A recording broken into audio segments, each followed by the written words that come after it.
जंगल के भीतर भागती जा रही थी एक लड़की, डरी हुई, थकी हुई, मगर हार मानने को तैयार नहीं। उसके पीछे थे कुछ लोग, हथियारों से लैस, बेरहम, उसकी जान के दुश्मन। जैसे ही उन्होंने उसे देखा, लड़की ने बिना कुछ सोचे समझे एक सूखे पेड़ पर चढ़ने की कोशिश की। शायद वह उन्हें चकमा देना चाहती थी, मगर पेड़ कमजोर था। वह भरभरा कर टूटा और सीधा नदी की गहराई में जा गिरा। लड़की के हाथ बंधे हुए थे, फिर भी कुछ ही क्षणों में वह नदी की सतह पर उभर आई।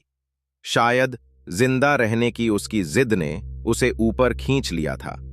इधर हमलावर सैनिक उसे खोजने लगे, गोलियां चलाने लगे, लेकिन लड़की तब तक नदी की तेज धारा में बहते हुए काफी दूर जा चुकी थी।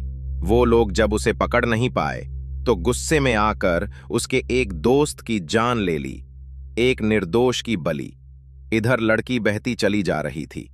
पानी की धार इतनी तेज थी कि वह बार बार डूब रही थी। दोनों सांसें थमती जा रही थीं। तभी पानी के भीतर उसे कुछ दिखा, एक पुराना, जंग लगा हुआ, आधा डूबा हुआ हवाई जहाज। लड़की किसी तरह खुद को उस ओर ले गई, लेकिन हाथ बंधे होने के कारण जहाज को पकड़ पाना मुश्किल था।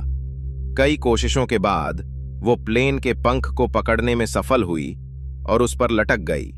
नीचे उफनती लहरें और ऊपर की ऊंचाई देखकर उसका दिल कांप उठा। डर के मारे वो जोर से चीख पड़ी, मगर अब हारना विकल्प नहीं था। उसने खुद को ऊपर खींचा और टूटे हुए प्लेन के पंखों पर चढ़ गई। तभी एक चटकने की आवाज आई। पंखा टूटने लगा था।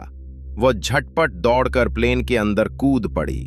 जैसे ही वह अंदर पहुंची, पंखा टूटकर नीचे गिर गया।